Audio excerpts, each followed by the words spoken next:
इसका अर्थ कोई भी समझते नहीं है। शिव के ऊपर क्यों चढ़ाते, क्यों चढ़ाते, यह भी बाप बैठ समझाते। मतलब बाबा के घर में ऐसी सी पतित आत्माएं आती है, आप समझ नहीं पाओगे। इतनी अंदर से वो आत्माएं, अशांति की बात अलग है, विकार, बुराइयां जब सुनाते तब पता पड़ता, तब बाबा की बात याद आता है कि वाह बाबा हम कितने अच्छे। तो एक कहने पर बाबा के बन गए। और जब वो आत्माएं आती ना, रियलाइज करते अपने आप को। मैं जब पढ़ाता हूँ तो उनमें कोई फर्स्ट क्लास मोती है, कोई रतन जो, कोई फिर अक्के भी है, नंबरवार तो है ना। तो इसको कहा जाता है दुखधाम मृत्यु लोक, सत्युग है अमर लोक। यह बातें कोई शास्त्रों में नहीं है। शास्त्र तो इस दादा ने पढ़े, ब्रह्मा बाबा ने। बाप तो शास्त्र नहीं पढ़ाएंगे ना, शिव बाबा। बाप तो खुद सदगति दाता है, करके गीता को रेफर करते हैं। सर्व शास्त्रमय शिरोमणि गीता भगवान ने गाई है, परंतु भगवान किसको कहा जाता है यह भारतवासियों को पता ही नहीं। बाप कहते है मैं निष्काम सेवा करता हूँ, तुमको विश्व का मालिक बनाता हूँ, मैं नहीं बनता। स्वर्ग में तुम मुझे, चलो अच्छा, मीठे मीठे सिकल दे बच्चों प्रति मात पिता बाप दादा का याद प्यार और गुड मॉर्निंग। रूहानी बाप की रूहानी बच्चों को नमस्ते। रूहानी बच्चों की रूहानी बाप दादा को याद प्यार और गुड मॉर्निंग और नमस्ते बाबा, नमस्ते। शुक्रिया बाबा, हंसते हंसाते शुक्रिया बाबा, शुक्रिया आपका बहुत बहुत शुक्रिया। हाँ, धारणा के लिए मुख्य सार, बाप द्वारा अच्छी रीति पढ़कर फर्स्ट क्लास फूल बनना है। कांटों के जंगल को फूलों का बगीचा बनाने में बाप को पूरी मदद करनी है। कर्मातीत अवस्था को प्राप्त करने व स्वर्ग में उच्च पद का अधिकार प्राप्त करने के लिए याद की यात्रा में तत्पर रहना है, अलबेला नहीं करना। वरदान, अपने मस्तक पर सदा बाप की दुआओं का हाथ अनुभव करने वाले मास्टर विघ्न विनाशक भव। गणेश को विघ्न विनाशक कहते हैं। विघ्न विनाशक वही बनते जिनमें सर्व शक्तियां है। सर्व शक्तियों को समय प्रमाण कार्य में लगाओ तो विघ्न ठहर नहीं सकते। कितने भी रूप से माया आए, लेकिन आप नॉलेजफुल बनो। नॉलेजफुल आत्मा कभी माया से हार खा नहीं सकती। जब मस्तक पर बाप दादा की दुआओं का हाथ है तो विजय का तिलक लगा हुआ है। परमात्मा हाथ और साथ विघ्न विनाशक बना देता है। स्लोगन, स्वयं में गुणों को धारण कर दूसरों को गुण दान करने वाले गुण मूर्त हो। ओम शांति। तो गुण मूर्त आत्मा हमारे सामने बैठी है, बाबा ने याद किया।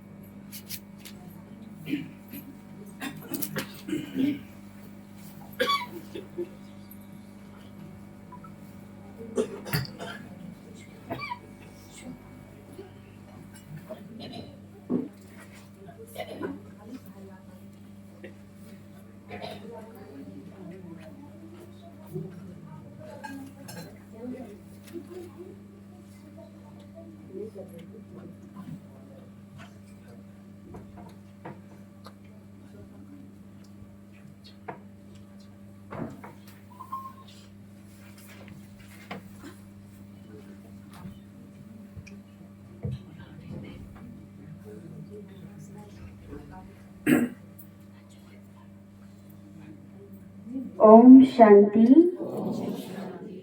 एक बार खड़े होके हम आज के मेहमान का आदरणीय महाराज जी का तहे दिल से खड़े होके स्वागत करेंगे और जोरदार तालियों के साथ मुस्कुराते हुए चेहरे के साथ महाराज जी का छोटी सी पटेल नगर की बगिया में बहुत बहुत स्वागत है, अभिनंदन है, अभिनंदन है।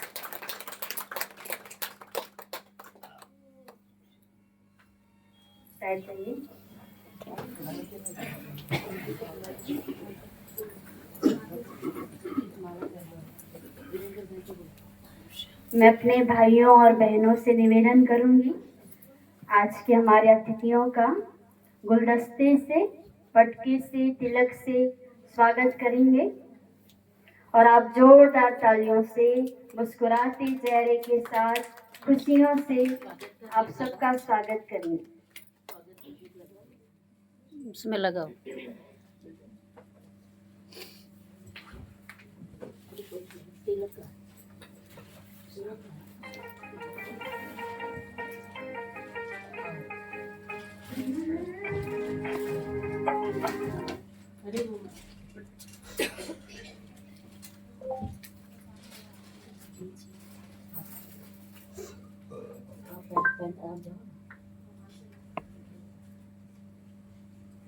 हम सभी पटेल नगर ब्राह्मण परिवार की ओर से हमारे प्यारे महाराज जी को पंचा पहना करके उनका स्वागत करते हैं। जोरदार तालियों से महाराज जी का स्वागत आप सबकी तरफ से।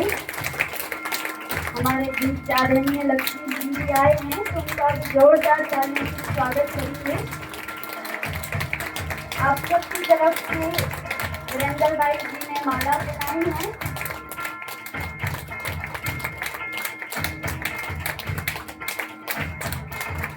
तो किसी बगिया की तरफ से आपको पुष्प भेंट करते हैं।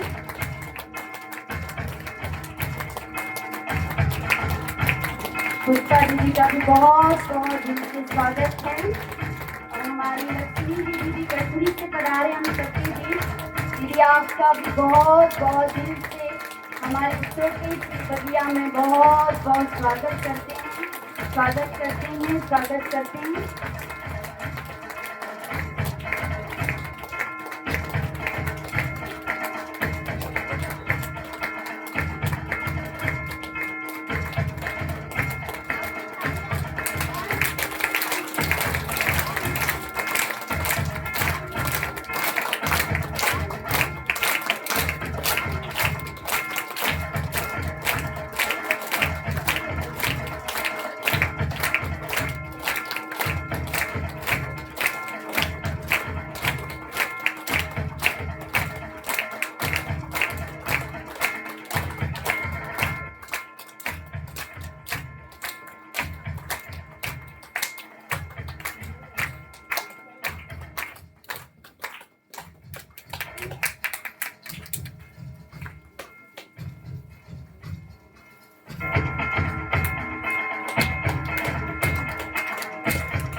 अभी हमारा मंच सुशोभित शस्त्र का है और अभी स्वागत से भी पटके से भी स्वागत हो चुका है और तिलक से भी स्वागत हो चुका है, पुष्प गुच्छों से भी स्वागत हो चुका है। हमारे बीच अभी आदरणीय पुष्पेंद्र महाराज जी पधारे हैं। आपका भी जोरदार तालियों से हम स्वागत करते हैं। आपकी तालियां बजती रहे, जोरदार तालियां। बहुत बहुत स्वागत महाराज जी आपका भी। सभी से स्वागत की श्रृंखला को हम आगे बढ़ाते हैं और कुमारी सिमरन जोरदार बहुत ही दिल के भाव से आप सबका स्वागत करना चाहती है, तो कुमारी सिमरन का भी हम जोरदार तालियों से स्वागत करते हैं।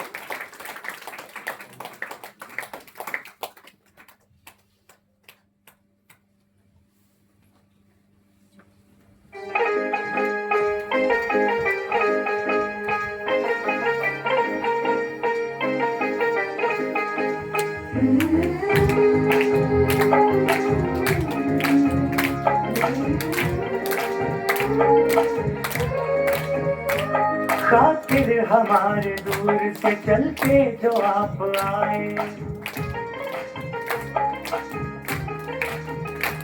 खातिर हमारे दूर से चल के जो आप आए। स्वागत है दिल से आपका, स्वागत है दिल से आपका, तशरीफ आप लाए। स्वागत है दिल से आपका, तशरीफ आप लाए, खातिर हमारे दूर से।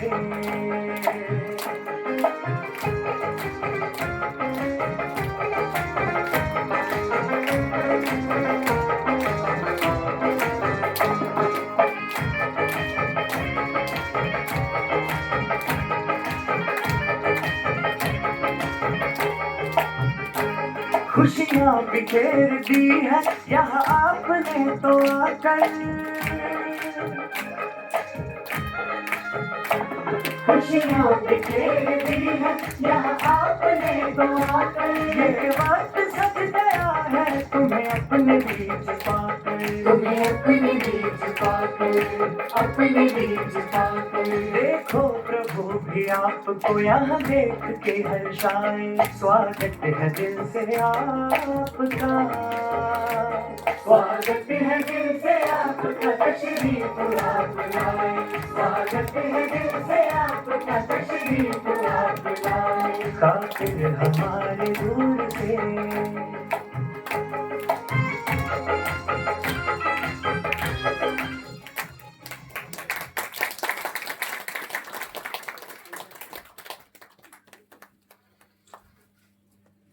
बहुत बहुत धन्यवाद तुम्हारी सिमरन का। अब मेरा भी दिल का भाव है कि मैं शब्दों से आपका स्वागत करूं। दीदी, आप सबका स्वागत शब्दों के द्वारा करने से पहले दो शब्द आपके लिए। हृदय से आपका स्वागत करती हूँ, हृदय से आपका स्वागत करती हूँ और दिल से आपका अभिनंदन करती हूँ, आपका अभिनंदन करती हूँ। आपके पावन कदमों ने किया आज मंच को भी पावन, आपके पावन कदमों ने किया आज मंच को भी पावन। हम तहे दिल से आपका अभिनंदन करते हैं, अभिनंदन करते हैं, अभिनंदन करते हैं। अभी हमारी आदरणीय राष्ट्रीय दीदी जी जो इस ईस्ट पटेल नगर की इंचार्ज हैं और 13 सेंटर की आप इंचार्ज रूप में सेवाएं दे रहे हैं, तो दीदी आप सबका स्वागत शब्दों के द्वारा करना चाहेंगे। आदरणीय दीदी जी। ओम शांति। अच्छी तरह से बोलो ओम शांति। आज के इस मंगल दिन पर, मंगलवार के इस मंगल दिन पर पटेल नगर की बगिया को सुशोभित करने के लिए और आप सबको एक विशेष अनुभव से लाभान्वित करने के लिए हमारे बीच अति आदरणीय आचार्य श्री परमानंद जी महाराज, जो कि आप लौकिक और अलौकिक दोनों जिम्मेवारियों को संभालते हुए, और जब से मैंने देखा कि जब से आप इस ईश्वरीय विश्वविद्यालय के संपर्क में आए, तभी से भगवान की नजर आपके ऊपर पड़ी और उस भगवान को प्रत्यक्ष करने के लिए आपके मुखारविंद से इतने सटीक, इतने ज्वलंत और इतने अनुभव युक्त शब्द निकलते हैं कि आपको सुनकर के सभी बहुत खुशी का अनुभव करते हैं। तो ऐसे हमारे आचार्य श्री परमानंद जी महाराज कटनी से आज पटेल नगर की बगिया को सुशोभित करने के लिए हमारे बीच में अमूल्य समय निकाल करके आए हैं। तो हम आपका बहुत बहुत बहुत बहुत दिल की गहराई से स्वागत करते हैं, स्वागत करते हैं, स्वागत करते हैं। हमारे बीच में न सिर्फ एक संत के रूप से नहीं है, लेकिन किस तरीके से बाबा के ज्ञान को प्रत्यक्ष करने के लिए कैसे आपने परमात्मा को पहचाना, मुरली को अनुभव किया, बहुत ही सुंदर आप अपने मुख से हमें अनुभव सुनाएंगे। ऐसे जिसको कहते हैं कि जैसे समुद्र की लहर लहराती रहती है, ऐसी आपकी भी एक अनोखी लहर लहराती रहती है। तो मैं आपका बहुत बहुत दिल से स्वागत करती हूँ, स्वागत करती हूँ, स्वागत करती हूँ। हमारे बीच में छत्तीसगढ़ नवापारा राजिम से, जो कि आज से 2 साल पहले मैं वहाँ पर गई थी और वहाँ पर बहुत अच्छा हमें अनुभव हुआ। तो हमारे बीच में आदरणीय पुष्पा बहन जी, जोरदार करतल ध्वनि से आप उनका स्वागत कर सकते हैं। विशेष रूप से बाबा ने संतों महंतों की सेवा करने का ताज आपके सिर पर रखा है, क्योंकि जिस तरीके से इलाहाबाद प्रयाग में कुंभ का मेला लगता है, इसी तरह नवापारा राजिम एक ऐसा स्थान है जहाँ पर नदियों का संगम होता है और शिवरात्रि के दिनों में एक एक महीना इनके यहाँ साधु संतों की भी बाढ़ लगती है। तो विशेष रूप से बहुत सारे संत सेंटर पर आते हैं, इनकी आप बहुत अच्छी तरह से खातिरी करते हैं, पालना करते हैं, बाबा का ज्ञान देते हैं। और इतना ही नहीं, इतनी दिल की गहराई से उनको तैयार करके मधुबन प्यारे बाबा के घर में लेकर के आते हैं। और मैंने देखा जब मैं राजदीप सेवा केंद्र पे गई तो बहुत बड़े बड़े संत पुष्पा दीदी कहते हुए उनका गला भी सूखता नहीं था। तो ऐसे पुष्पा दीदी पिछले 40-45 वर्ष से समर्पित होकर के अपनी सेवाएं कर रही है और हमारे धार्मिक प्रभाग विभाग है उसके आप एजुकेटिव मेंबर हैं। और विशेष रूप से आज जब परमानंद जी महाराज का यहाँ पर आगमन होना था तो हमने भी कहा कि पुष्पा दीदी आप भी इस पटेल नगर पर आकर के सबको अपनी वाणी से लाभान्वित करें। और तो मैं पुष्पा दीदी का भी बहुत बहुत दिल से स्वागत करती हूँ। ऐसे हमारे बीच में कटनी का नाम तो सबने सुना है ना भाई? किस चीज से फेमस है? हाँ, तो हमारी आदरणीय लक्ष्मी दीदी कटनी शहर में पत्थर से पारस बनाने की सेवा करती। वैसे वहाँ का पत्थर बहुत फेमस है, लेकिन मेरे को अमृत वेले लगा कि बाबा ने इनको विशेष सेवा दी है पत्थर बुद्धि आत्माओं को पारस बुद्धि बनाने की। तो ऐसे हमारी लक्ष्मी बहन जी हमारे महाराज जी को लेकर के यहाँ पर पहुँचे हैं। दिल से कठोर ध्वनि से स्वागत करेंगे। बहुत लक्ष्मी दीदी के कनेक्शन में 14-15 सेंटर से बहुत ही निर्माण और बहुत ही शांत विशेष आत्मा है। अभी लास्ट ईयर मेरा वहां पर जाना हुआ था तो मैंने देखा कि एक फैक्ट्री के अंदर जो बिल्कुल डायमंड हॉल की तरह बना था, मैंने आप लोगों को अनुभव भी सुनाया था। तो वहां पर आपने प्रोग्राम किया और उसी प्रोग्राम में ही हमने जिस भाई की फैक्ट्री थी तो हमने क्या, बाबा ने हमसे कहलवाया कि अगर इसी स्थान पे बाबा का स्थान बन जाए तो सोने पे सुहागा हो जाए। और बाबा ने वो बात सिद्ध कर दी और उनको वहां पर स्थान भी मिला, अभी सेंटर भी बन रहा है। तो लक्ष्मी बहन जी का भी मैं बहुत बहुत बहुत दिल से स्वागत करती हूँ। और इस स्वागत को और सुंदर बनाने के लिए, सुंदर अनुभव के रत्न लेने के लिए आप सभी आज वर्किंग डे होते हुए भी, है ना। आप सभी दूर दूर से आए हैं, बच्चों के एग्जाम्स भी चल रहे हैं, तो भी आप सभी इतने दूर दूर से यहाँ पर पधारे हैं, तो आप सभी का भी बहुत बहुत दिल से स्वागत है, स्वागत है, स्वागत है। ओम शांति।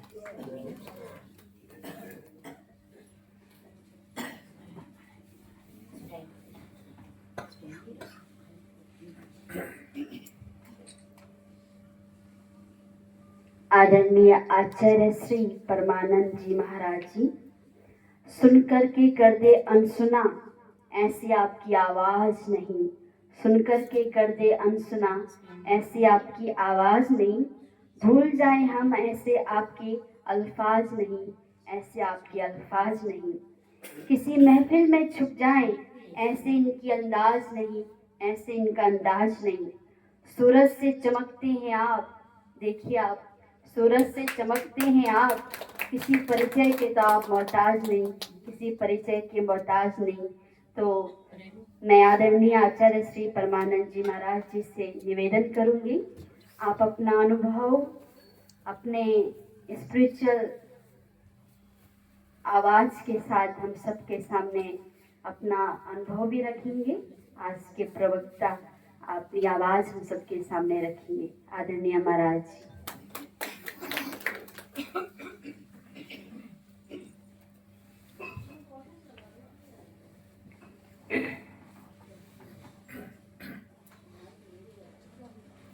ओम शांति।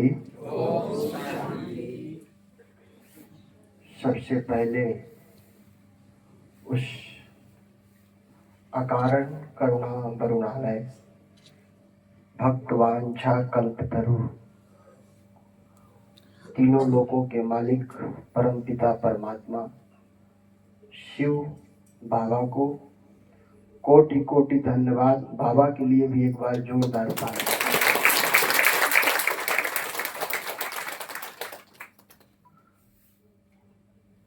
सम्मानित मंच, परम आदरणीय, सम्मानीय, वंदनीय, पूजनीय हमारी राजराजेश्वरी दीदी, आपका हृदय की गहराइयों से कोटि कोटि धन्यवाद, जो हम जैसे सेवक को इस पावन दिव्य भूमि में आने के लिए सौभाग्य प्रदान किया। हमारी परम आदरणीय दीदी, सम्माननीय पुष्पा दीदी, जिनके बारे में आज हमें पता चला कि आप जो है बहुत बड़े परमात्मा के कार्य में निमित्त हैं, जो कि वर्तमान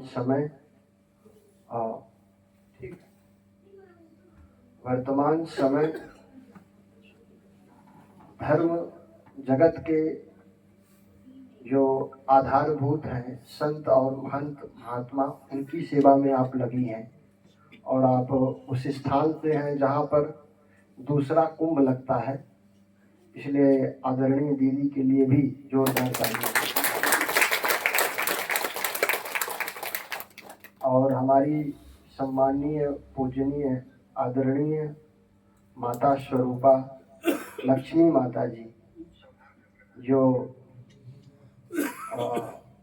हमारी लक्ष्य को उन्होंने लक्ष्य दिया, और उनका विशेष स्नेह प्यार जो हमारे ऊपर है, उसके लिए दिल से आपका धन्यवाद।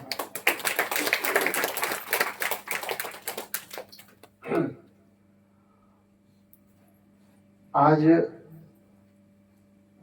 परमात्मा का बहुत बड़ी कृपा है उस पर्वत दिगार की, कि हम कहाँ थे वो हमको कहाँ ले आया। हमने सोचा नहीं था कि हमको ऐसे इन दिव्य मूर्तियों के बीच में, जिन्हें बाबा मुरली में क्या कहते हैं, मेरे रूहे गुलाब, मेरे दिल तख्त में बैठे हुए मेरे कोहिनूर, मेरे आंखों के नूर, मस्तक की मणि, जिनकी महिमा स्वयं भगवान करता है, ऐसी महान विभूतियां, महान तपस्वी योगी ज्ञानी की इतनी सारी नजरें हमारे ऊपर पड़ रही हैं। इस समय हमारी खुशी का कोई ठिकाना नहीं। आप लोग अपने लिए ताली बजाएं। यहाँ जितने लोग बैठे हैं सबका अनुभव इतना अद्भुत है कि हमको लगता है जो शास्त्र बने हैं हमारे यहाँ, 18 पुराण, 18 उप पुराण, 6 शास्त्र, 9 दर्शन, 4 वेद, 4 उपवेद, वो सब हमको लगता है इन्हीं सब मूर्तियों के अनुभव से ही तो बने। बस उन शास्त्रों का सही अर्थ कोई निकाल करके बताए तो यहाँ जितनी दिव्य मूर्तियां बैठी हैं उन्हीं से सब मैच करता है। कहानियां हैं, सब कहानियों के पीछे आध्यात्म छिपा हुआ है, लेकिन कोई निकाल के वो मक्खन खिलाने वाला नहीं लोगों को। तो अब वो समय धीरे धीरे करीब आ रहा है कि परमात्मा ने जो आप सबको दिया है वो जिसके लिए दिया है उन्हें वापस करें, है ना।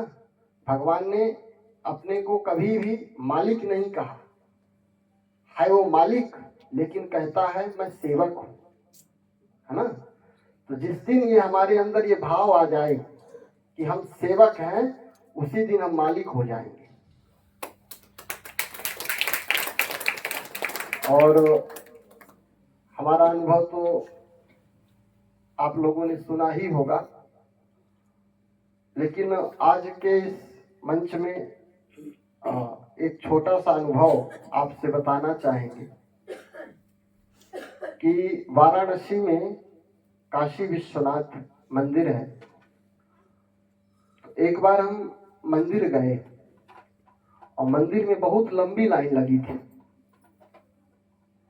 तो लाइन में हम भी खड़े थे और अचानक जो है हमारे दिल में आया कि वो हमारा, हम भक्त हैं, वो भगवान है। रिश्ता तो अभी हुआ है, पहले वो भगवान थे, हम भक्त थे। तो हमारे मन में आया कि प्रभु इतनी कड़ी तपस्या, धूप में खड़े हैं 1 घंटे से लाइन में, ध्यान से समझिएगा आपको कौन मिला है ना। क्योंकि यदि भक्ति का प्रेम ज्ञान में नहीं होगा तो ज्ञान जो है संपूर्ण रूप से जीवन में नहीं आएगा। इसीलिए भक्ति के प्रेम को हमेशा जीवित रखना। यदि आप लोगों ने भक्ति की हो तो यदि भक्ति का प्रेम अभी जीवित होगा तो आपको पता चलेगा कि वो कितना कीमती है। जिसने उसके लिए लाइन में लग करके दर्शन किया होगा ना 3 घंटे, उसको पता होगा कि हमें कौन मिला है ना। उसका अनुभव हमें है। आज जब हम यहाँ बैठे हैं, इतनी सारी दिव्य मूर्तियां, महान विभूतियों के दर्शन हो रहे हैं, तो अंदर से हमारा हृदय भर रहा है कि हमने सोचा था कि बाबा क्या मतलब हमको बनारस में क्या करना है, कोई लक्ष्य हमको समझ में नहीं आ रहा था। बाबा कुछ कहते नहीं थे, बाबा एक चीज कहते थे अंदर से मंदिर में ही बैठे कि बच्चे तुम्हें बहुत बड़ा कार्य करना, नहीं तो हमको महामंडलेश्वर बनना था। कहीं पर किसी स्थान पे बाबा बनने नहीं दे रहे थे। कई लोग आए, कोशिश किए, चलिए इतनी बड़ी प्रॉपर्टी है, इतने शिष्य हैं, इतने 1000 करोड़ के आश्रम है हरिद्वार में, आप चलिए, क्योंकि योग्य महात्मा जल्दी मिलते नहीं। तो जैसे हम बाबा से अनुमति लेते थे विश्वनाथ जी में जाकर के, तो बाबा ना, हमको लगता था कि आखिर हम करेंगे क्या, हमारे जीवन का कोई लक्ष्य ही नहीं दिख रहा था। तो बाबा कहते थे नहीं, तुम्हें जो मैंने दिया है उसे बांटना है। हमने बाबा से पूछा आपने दिया क्या है? बोले जब पता चलेगा, जब आप पहुंचेंगे उस स्थान में। लेकिन क्योंकि प्रेम का जो वास्तविक स्वरूप है जब प्रेमी मिलता है। सत्संग कब होता है? जब दो प्रेमी आपस में मिले, प्रभु प्रेमी, तब उसको, उस मिलन को सत्संग कहते हैं। यदि आपके अंदर का परमात्मा प्रेम कैसा है उसको जानना है तो एक बगल में उतना ही प्रेम करने वाला व्यक्ति आपके पास आ जाए। एक बार कबीर दास जी जा रहे थे रास्ते में, तो बगल उसी रास्ते में जो है रहीम जी का आश्रम था। तो भक्तों ने कहा कि बगल में ही आश्रम है, चल करके थोड़ा सा मिल लेते हैं। उनके शिष्यों ने कहा कबीर के, बोले ठीक है। उनको मिलाने की इच्छा क्या थी कि दो लोग जब मिलेंगे, परमात्मा को प्यार करने वाले दो लोग जब मिलेंगे तो बहुत बड़ी ज्ञान की वर्षा होगी। इस उद्देश्य से इन दोनों को मिलाना चाह रहे थे लोग। तो हुआ ये कि जब कबीर से रहीम मिले तो कबीर और रहीम दोनों एक दूसरे को देख करके बस आंख से आंसू गिर रहे, कोई बोल नहीं रहा, चुपचाप एक दूसरे के सामने बैठे। लोग इंतजार कर रहे कोई कुछ बोले, थोड़ा सा हम भी कुछ प्रसाद पा जाए। लेकिन जब दोनों तरफ के कोरे कागज, एक तरफ कबीर कोरे कागज, एक तरफ रहीम कोरे कागज, अब दोनों जब परम मौन की अवस्था में हैं तो अनुभव से अनुभव का लेन देन हो रहा, दोनों एक दूसरे से मिल रहे हैं, लेकिन तीसरे को पता नहीं चल रहा। ये तो प्रेम की बात है ऊधो, बंदगी के बस की नहीं है। आप बहुत भाग्यशाली हैं, इतने भाग्यशाली हैं कि आपको नहीं पता कितने भाग्यशाली हैं आप। हमें पता है, हमें पता है कि आपकी महिमा आपको पता है कौन करता है? भगवान मतलब समझ रहे हैं क्या? जिसका नाम, झूठे नाम से लोग महान बन गए, जिसका झूठा नाम लेने से लोग इतने सच्चे बन गए कि उनके सामने अष्ट सिद्धि नवनिधि उनकी सेवा में है, केवल उसके नाम से। वो आपकी क्या गाता है? आपके गीत गाता है। आप साधारण नहीं है, अपने उस स्वरूप में आइए, आप कौन है, बस इतना जागृत हो जाइए भाव। पहले तो हम जब भक्ति में थे तो हमको सम्मान की बहुत इच्छा थी। हम जो बताते हैं सच्चाई बताते हैं, सबको इच्छा होती है, हमको भी इच्छा थी कि हमारा भी सम्मान हो। इसीलिए हमारा अटेंशन बार बार महामंडलेश्वर बनने की तरफ जाता था, लेकिन बाबा रोक के रखे थे कि नहीं बच्चे, ये गलत है, ये यहाँ जाओगे फंस जाओगे। हमको लगता था नहीं बाबा, यहाँ जाएंगे तो सेवा होगी, कथा करेंगे, ये है बड़े बड़े जगह। बाबा बोले नहीं बच्चे, सच्चाई क्या है तुम्हें नहीं पता, तो रोक के रखे थे, है ना। तो जो परमात्मा प्रेम है उसकी अनुभूति हमें कैसे हुई? जैसे आप लोग बैठे हैं यहाँ पर और सब लोग परमात्मा को अपनी अपनी दृष्टि से देख रहे होंगे। सबकी दृष्टि परमात्मा के लिए एक नहीं है, इसीलिए परमात्मा का प्रेम भी सबके लिए एक नहीं है। और प्रेम ही परमात्मा को बांध सकता है, और कोई उपाय नहीं है। ज्ञान बहुत है, ज्ञान से परमात्मा को नहीं जाना जा सकता।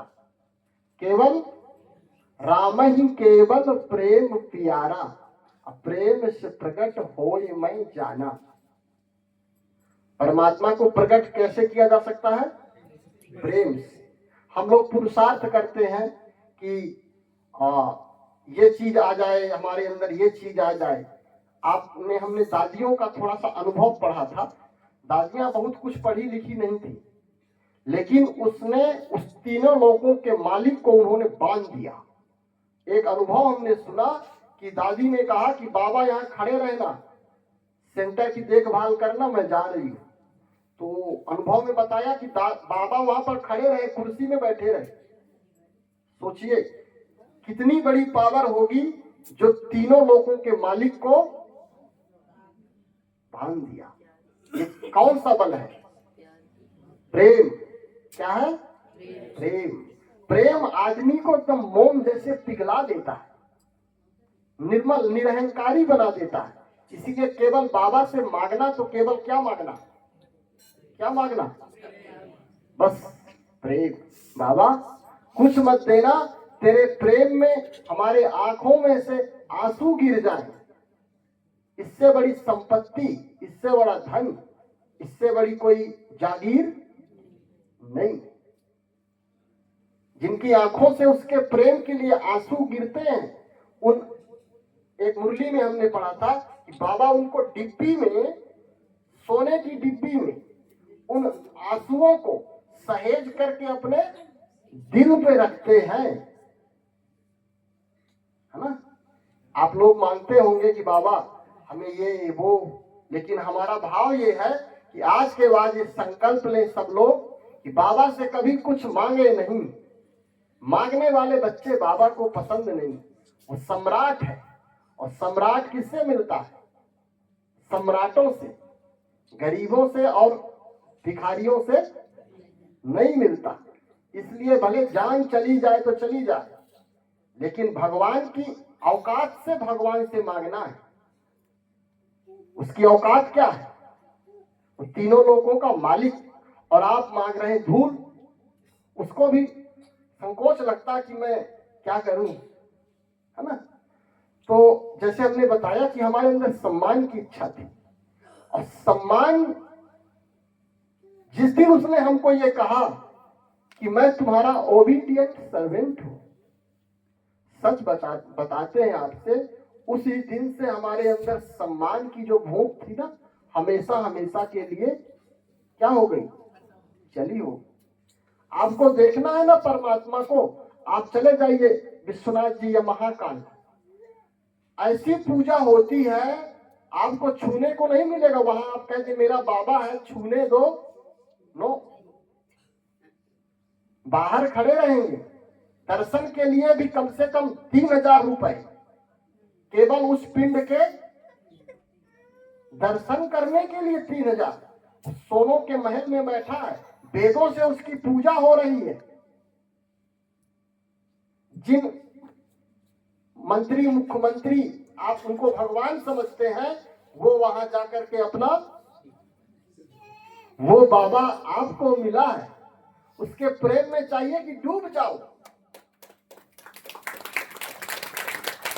वे क्षण लौट के वापस नहीं आएंगे, याद रखना।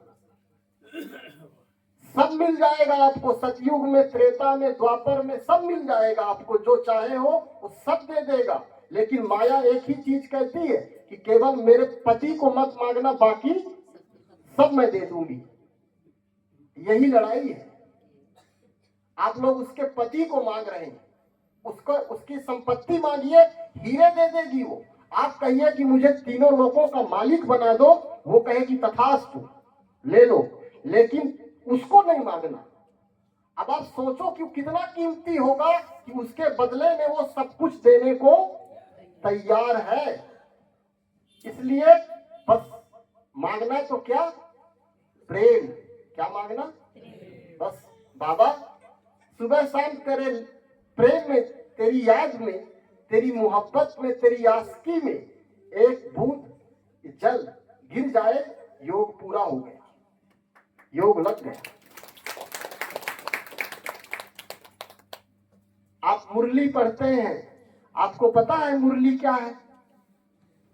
6 साल हमने मुरली को समझने में लगाया, है ना। आपको पता है सिख धर्म से यहाँ कौन कौन है? कोई सिंधी सिख धर्म से है जो गुरु नानक जी को मानते हो? कोई नहीं है। गुरु नानक जी की लिखी हुई गुरु ग्रंथ साहब, उसको, उस पुस्तक को क्या कहते हैं लोग? साहेब। मतलब एक व्यक्ति लिखा है वो पुस्तक, उस पुस्तक को क्या नाम दिया उन्होंने? साहेब। मतलब पुस्तक, वो गुरु ग्रंथ साहब जो है, उसके सामने कोई व्यक्ति खड़ा नहीं रह सकता, सर झुकाना पड़ेगा, छू नहीं सकते आप उसको।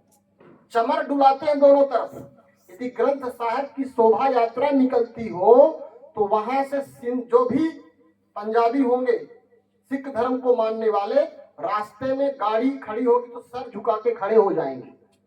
वो किसकी महिमा है? ये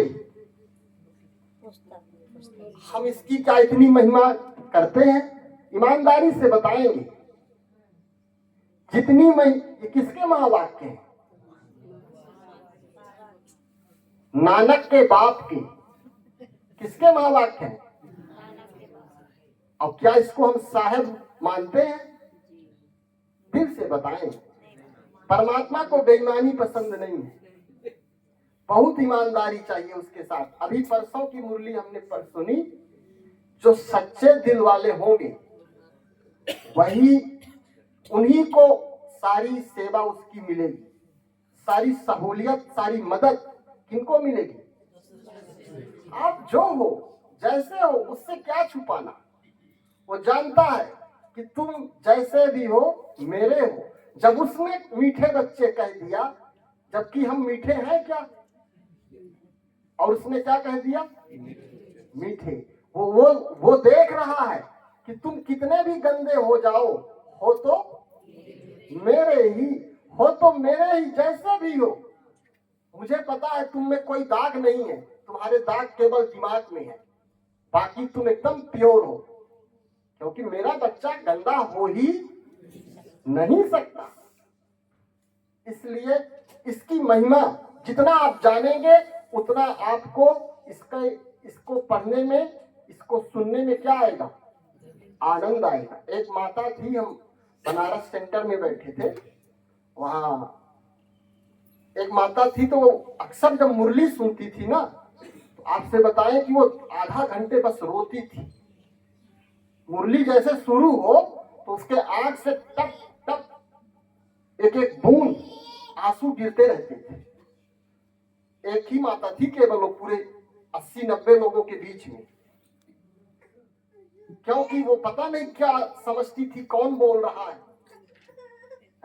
प्रेम का सागर उमड़ पड़ा है शब्दों के द्वारा। कितना प्यार करता है, उसकी प्रेम की धारा इसमें फूट फूट के बहती है।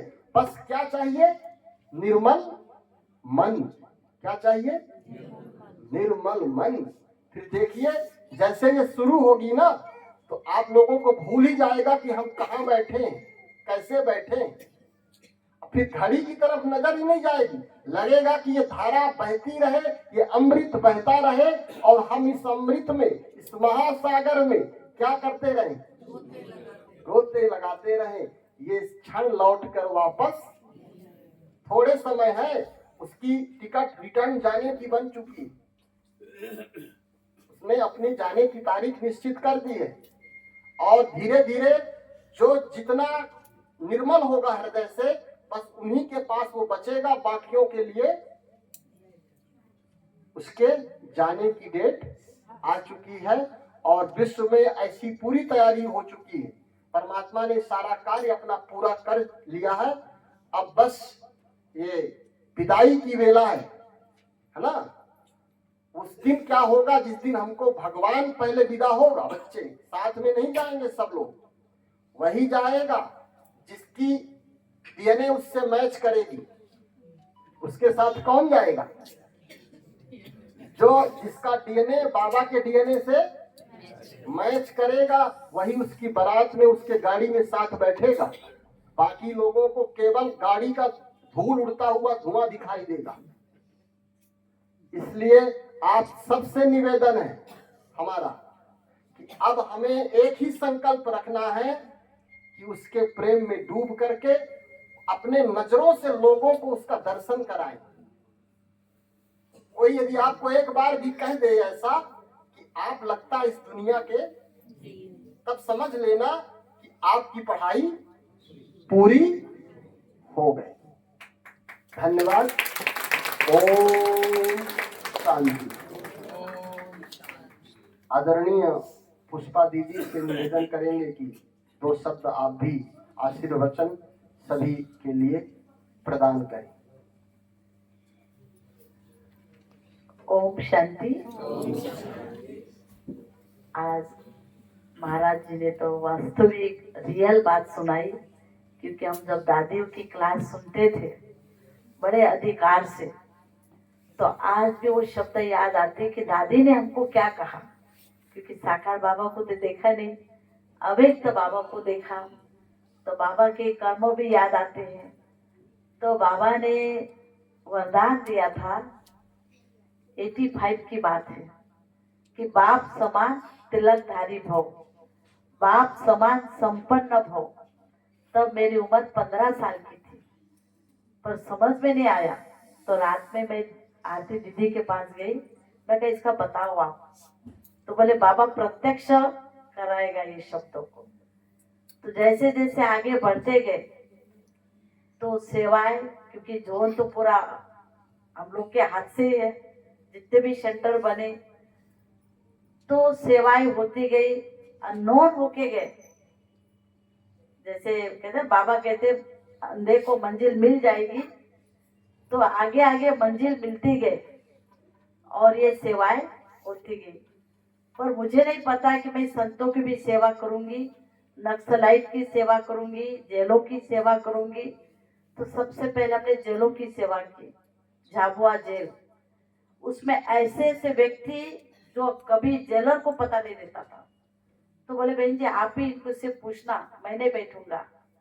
तो बताते थे बहन जी हम ऐसे ऐसे आएगा, पर जेलर साहब को नहीं बताना, तो नहीं बताते थे।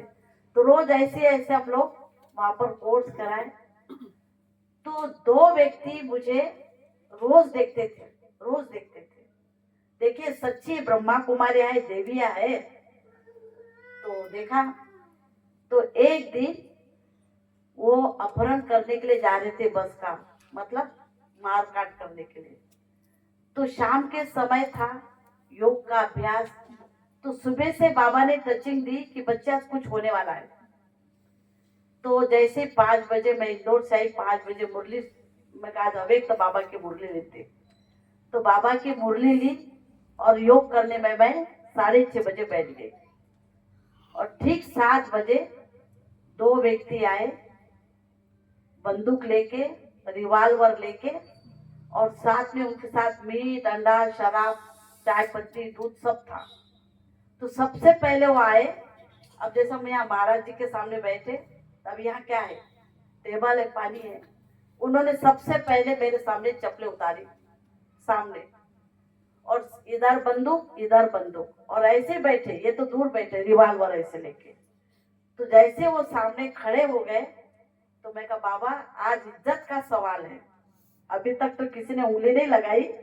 तो मैं खड़ी हो गई। तो कहे शट अप, बैठो। तो बैठ गए। अब वो सामने ज्यादा दूरी पर नहीं, रिवाल्वर लेके, और इतनी बदबू आ रही थी, वो क्या चीज लाए मुझे नहीं पता। और काय में रखे, भोग के टेबल पर। देखिए अपन छूते नहीं, गुरुवार के दिन उस पे टेबल पे भोग लगाते, उन्होंने उसी पे रखा। तो मुरली सुनाना शुरू किया। तो ब्रह्मा बाबा के कर्मों की कहानी थी, अव्यक्त बाबा की, पूरा क्लियर किया। और शराब के नशे में चूर थे वो। तो एक कहता है सुन बे शिव बाबा क्या कहता है, सुन बे बाबा क्या कहता है। तो जैसा एक व्यक्ति उसको बोल रहा है, तो धीरे धीरे उसकी शराब कम होती गई, नशा कम होता गया। और हम लोग बैठे थे, 2 कपल बैठे थे, एक कुमार और एक बहन में। तो हमने कहा अगर मैं हार मानू तो पूरी होली हो जाएगी खून की। तो मैं बैठी हिम्मत करके। तो जैसे मैं योग में बैठी, बाबा कहते ऐसे भी लोग आएंगे आपके सामने, अब उसको आप क्या साक्षात्कार कराएंगे। अब बाबा की तो मुरली है हमारे पास। तो बाबा ने मुझे टचिंग दी कि बच्चे इनको ये साक्षात्कार कराओ, दुर्गा हूं मैं काली हूँ, मैं शीतला हूँ, मैं लक्ष्मी हूँ। आधा घंटा मैंने उनको ऐसा अनुभव कराया, मुझे नहीं पता। फिर जैसे टाइम हो गया, मुरली 7:30 से 8:30 मुरली शुरू हुई। दोनों ने सुनी, और सुनने के बाद मैं नीचे बैठ गई। हमने कहा टाइम हो रहा है, बोले नहीं 9 नहीं बजा अभी। तो वो लोग बैठे, और जैसे बैठे, एक ने एक पालती पे गर्दन रखी, दूसरे ने यहाँ, बस इतना ही मेरा हाथ पकड़ा, इतना सा। हो देवी माँ, शीतला माँ, जो मेरा अनुभव था, उन्होंने बस इतनी उंगली दोनों ने पकड़ी और बोले हमारे मस्तक पे आप हाथ रखो, आशीर्वाद दो। अब इतनी बदबू आ रही है, फिर भी मैंने कहा चल भाई रखते।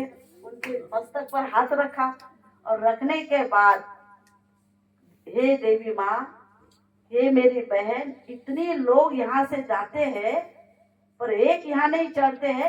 आज हम आपकी परीक्षा लेने के लिए आए थे, तो वास्तविक आप ब्रह्मा कुमारी है, देवी है, नहीं तो आज हम होली करते यहाँ पर आप एक शक्ति रूपा दिखी हमको।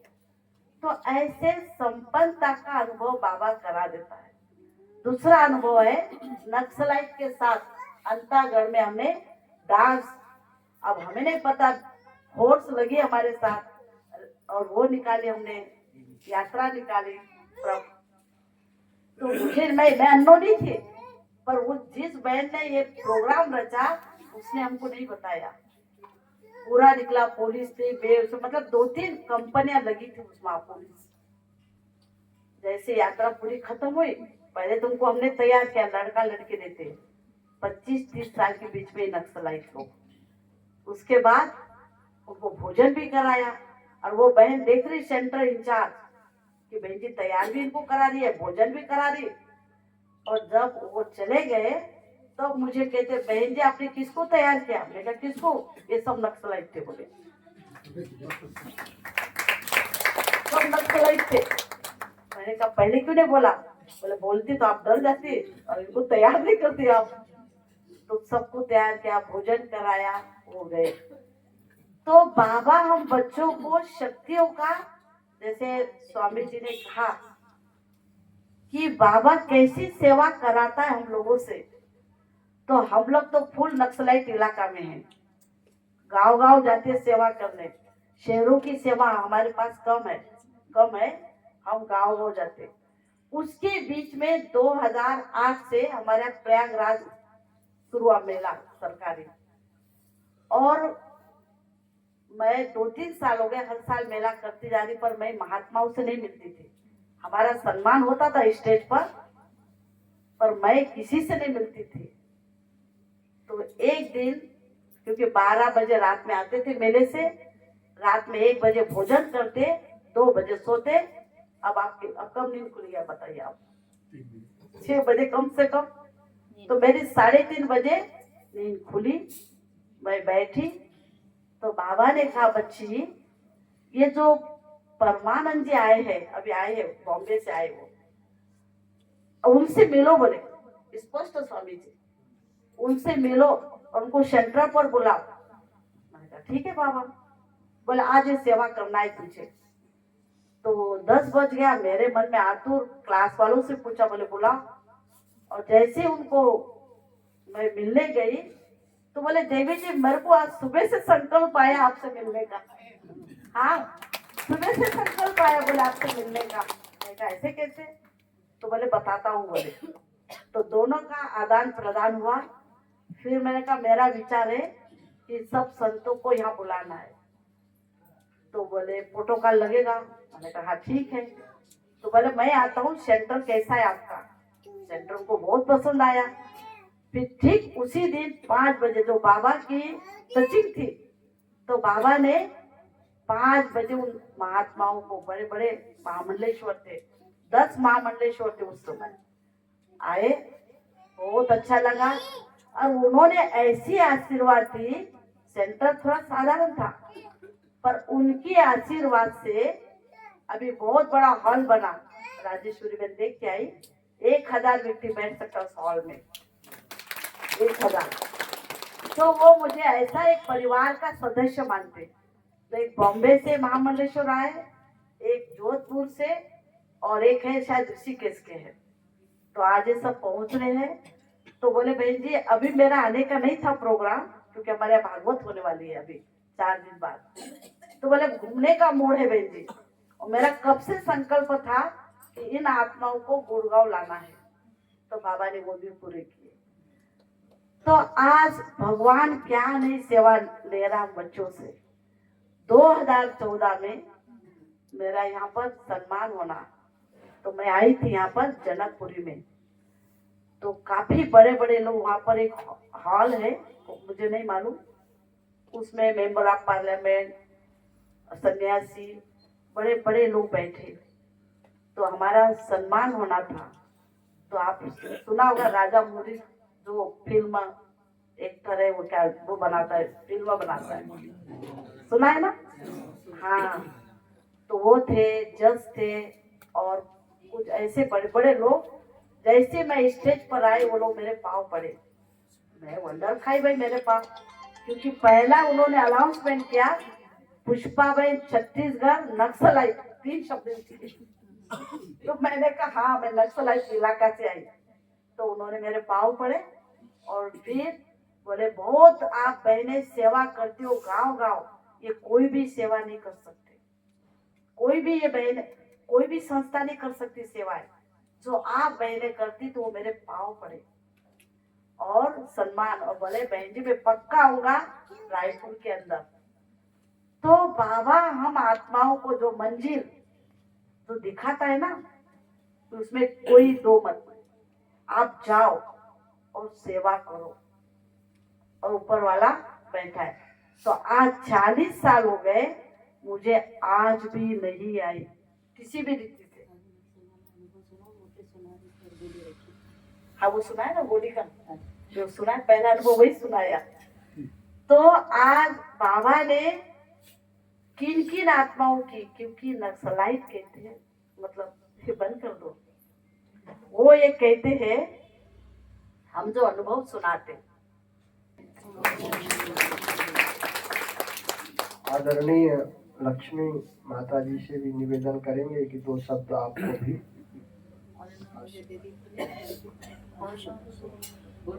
कल कराना, कल लक्ष्मी बहन क्लास कराएंगी सुबह। बता दो। ओम शांति।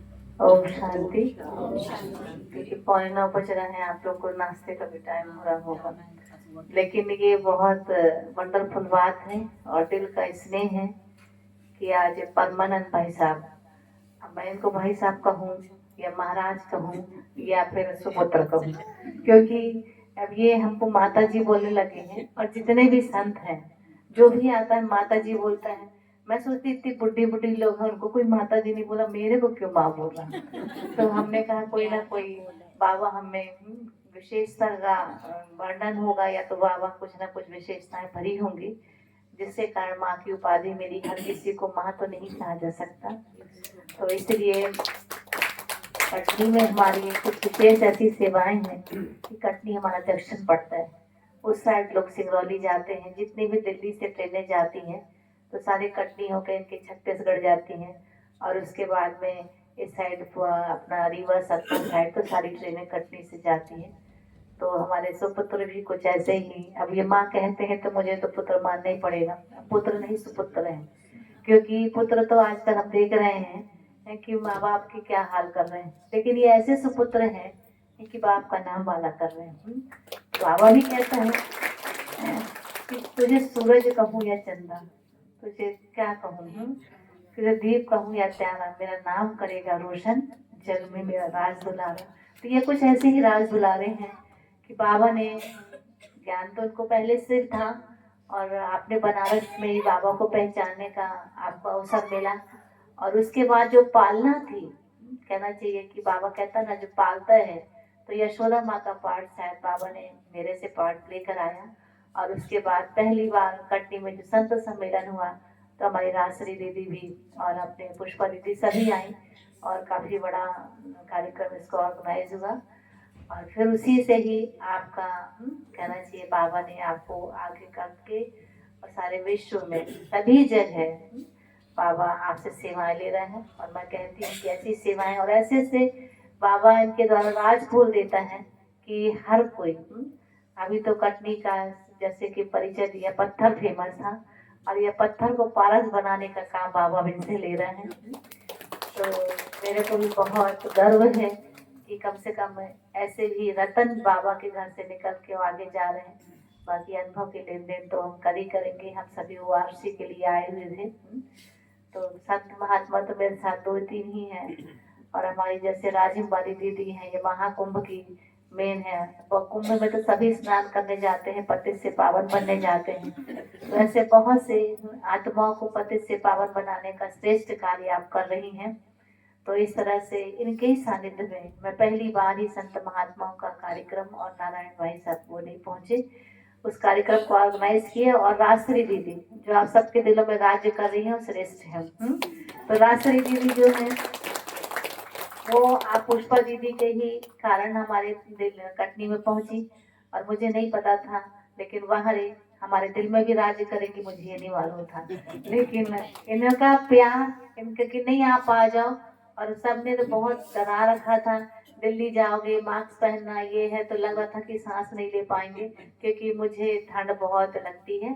तो फिर भी मैं बहुत सारे कपड़े लेके आई, लेकिन उन्होंने कहा कुछ भी नहीं लाना है, ये दोनों एसी वाली हैं, मेरे को एसी नहीं चाहिए। मैं तो स्लीपर में भी मेरे को ठंड लगती है, मैं सारे पंखे बंद कर देती हूँ, लेकिन फिर भी मैं अपने हिसाब से तो करके चली। लेकिन मौसम बहुत है, प्रकृति जीत आत्माएं हैं आप लोग, और जितना कहा गया है वो सबसे परे है यहाँ का वायुमंडल जलवायु।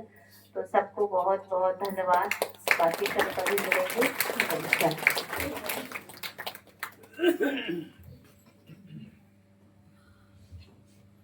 बहुत बहुत धन्यवाद हमारे आचार्य श्री परमानंद जी का, और बहुत सुंदर अनुभव सुना आदरणीय पुष्पा दीदी जी का, जो कि आप सबको मुरली के द्वारा और बाबा के विशेष साथ का वंडरफुल अनुभव सुना करके आप सबको लाभान्वित किया। बाबा कहते हैं ना, सबसे बड़ी चाबी कौन सी है? बोलो। बाबा शब्द क्या है? चाबी है। तो बाबा शब्द के जादू से असंभव भी संभव हो जाता है। तो ऐसे हमने बहुत बहुत अच्छे प्रोग्राम हमने देखे, नवापारा राजी में भी और ये कटनी में भी हमने बहुत अच्छा प्रोग्राम देखा। और इसी बदौलत बदौलत आज इन शिव शक्तियों का प्यारे बाबा के घर में आना हुआ, क्योंकि बाबा कहते हैं जितनी शिव शक्तियों के कदम पड़ते हैं उतना क्या होता है, हाँ? स्थान में क्या होती है? ताकत आती है। तो बहुत, वैसे तो इनको बहुत अच्छा लगा सभी को, और जैसे परमधाम जाना मुश्किल होता है, ऐसे हमारे यहाँ भी सबने परमधाम जाने का ही अनुभव किया। कहते वैसे सब कुछ ठीक है, अगर लिफ्ट होता तो मैंने कहा कोई बात नहीं, आपको परमधाम भी तो जाना है। लेकिन फिर भी सभी भाई बहन बहुत, हाँ, बुजुर्ग बुजुर्ग भी थे, सभी थे। कहते हमें तो इतनी प्रैक्टिस नहीं है, राष्ट्रीय में आप कितनी बार चढ़ते उतरते? मैंने कहा गिने बार चढ़ते उतरते, हमें तो खैर प्रैक्टिस हो गई है, और इस वजह से हम हेल्दी भी है, ये हम कहते हैं। तो बहुत बहुत धन्यवाद हमारे मंचासीन सभी मेहमानों का भी, और आप सभी का भी। और बाबा का भोग लेकर के जाएंगे। और हमारे बीच में लक्ष्मी बहन है, जो कल आप सबको क्लास कराएंगे, क्योंकि वो कल तक रुकेंगे। बाकी महाराज जी और पुष्पा दीदी और उनके साथ संत लोग आए हैं, वो अभी 10 बजे वापसी जाएंगे, क्योंकि 3 तारीख से लेके 5 तारीख तक गीता सम्मेलन है। तो उसमें हमारे आचार्य श्री परमानंद जी को आदरणीय ब्रिजमोहन भाई जी ने इनवाइट किया है इसी प्रोग्राम के लिए। तो ताली बजाओ, दिल्ली में आना और दिल्ली में बाबा की प्रत्यक्षता करना।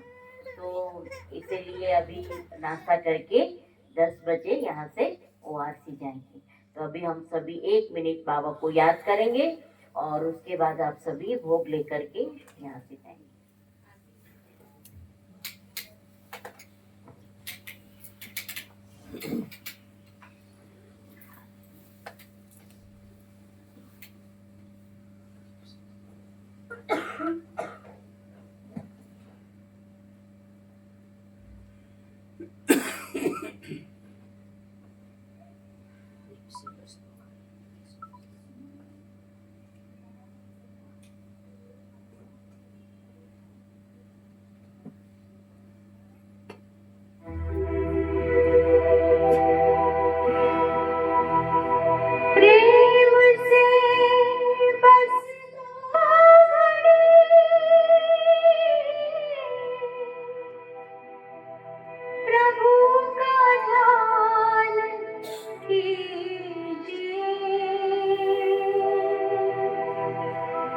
प्रभु का ध्यान